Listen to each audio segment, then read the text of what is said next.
મા બાપની સેવાની કથા. એક ગામ હતું. તેમાં એક વૃદ્ધ ખેડૂત રહેતો હતો.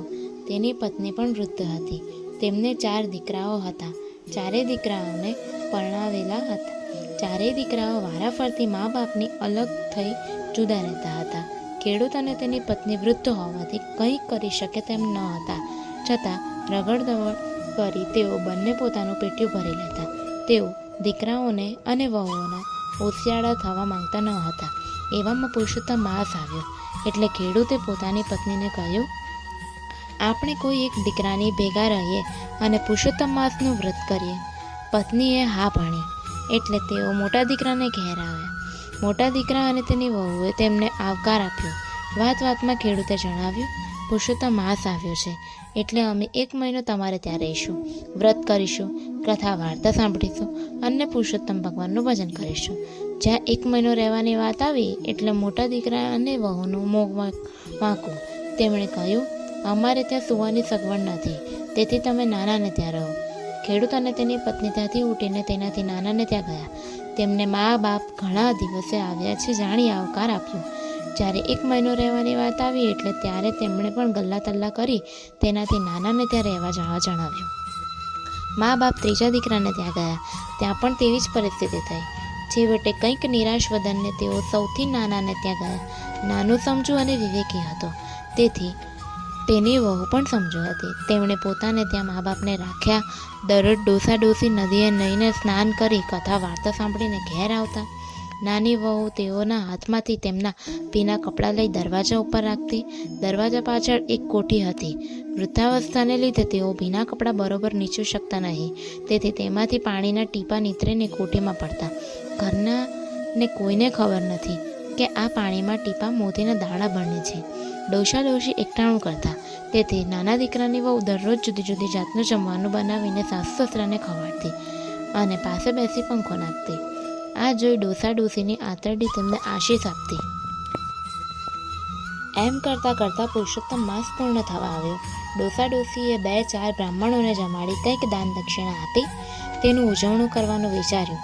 તેમની પાસે 2 પૈસા હતા. તે તેમણે પોતાના નાના દીકરાની વહુને આપ્યા અને ઉજવણું કરવાનું સૂચવ્યું. પુરુષોત્તમ માસના છેલ્લા દિવસે કંઈક કામ પડતા વહુએ કોઠીમાં જોયું તો તેને કંઈક ચમકતું દેખાયું. તેણે અંદર હાથ નાખ્યો તો તેના હાથમાં મોતીના દાણા આવ્યા. તેણે તરત પોતાના પતિને બોલાવીને આ બતાવ્યું. બંને તેમાંથી થોડા મોતી લઈ ઝવેરીના પાસે ગયા અને બતાવ્યા. ઝવેરીએ તે સાચા મોતી છે તેમ જણાવ્યું.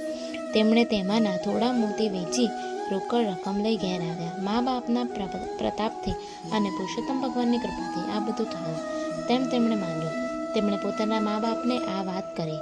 બધા રાજી થયા. હવે 2-4 બ્રાહ્મણોને બદલે 51 બ્રાહ્મણોને નોતરા આપ્યા.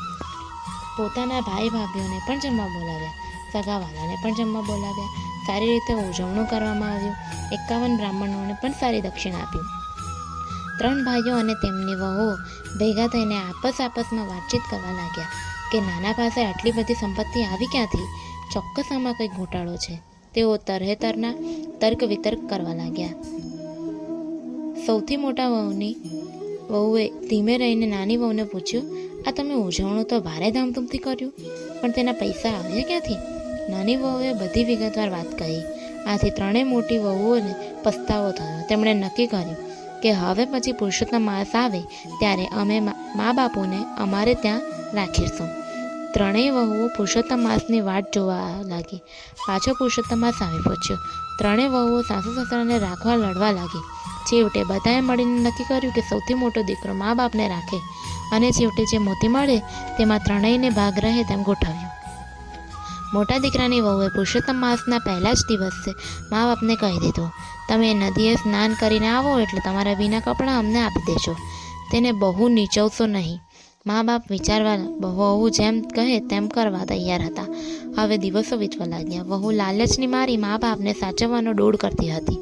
તેને તો મોતીના જ સપનો આવ્યા હાથ કરતા. છેવટે પુરુષોત્તમ માસ પૂરો થયો. 3 દીકરા અને વહુઓએ મળી ઉજવણું કરવાનું ગોઠવ્યું. તેમણે તો આખા ગામને જમવાનું આમંત્રણ આપ્યું. ઉજવણું થયું. ગામને જમાડ્યું અને બ્રાહ્મણોને સારી દક્ષિણા આપી. બધું કામ પતી ગયા પછી 3 દીકરા અને વહુઓ જ્યાં કોઠી રાખી હતી ત્યાં ગયા અને કોઠીમાં હાથ નાખી મોતી લેવા પ્રયત્ન કર્યા તો તેમના હાથમાં માટીવાળું પાણી આવ્યું. આથી ધીરજ ન રહેતા 6 જણાએ કોઠીમાં હાથ નાખ્યો. તેના ભારથી કોઠી હેઠી બેઠી. અંદર જોઉં તો મોતી શાના હોય? પાણી પીને કોઠી ઢીલી થઈ ગઈ હતી. આ જોઈને સૌના મોં પડી ગયા.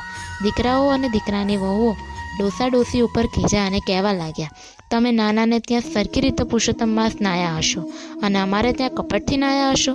નહીં તો આમ બને નહીં. ખેડૂતે કહ્યું, દીકરાઓ, અમે તો એક જ ભાવથી નાયા છીએ, પણ તમારો સ્વાર્થ અને લોભ તમને નડ્યો છે.